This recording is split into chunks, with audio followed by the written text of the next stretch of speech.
Face au fleuve, l'église de Saint-Pierre de Gobert s'élève au-dessus des maisons de briques et de galets, regroupées autour d'elle. Le hameau est logé à proximité de la confluence de la rivière Séoune et du fleuve Garonne. Au milieu du XIXe siècle, c'est un bourg de cultivateurs tourné vers les riches terres de la plaine. Les mariniers et pêcheurs occupent plutôt le bourg de Boë. La Garonne, principale voie de communication durant des siècles, source d'activité, de richesse, mais avec elle, les riverains doivent composer. Les rues du village gardent le souvenir des grandes crues. Le 4 mars 1930, les eaux de Garonne atteignent 10,35 m. Dans les années 1860, un nouveau chemin, de fer celui-là, fait son apparition dans le paysage et enjambe ici le fleuve, sur un pont, véritable ouvrage d'art, assez imposant pour résister aux grandes eaux.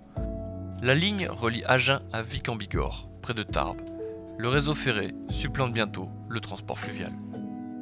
Au cours du XXe siècle, les liens entre les habitants et la Garonne se distendent. Les activités s'éloignent des rives.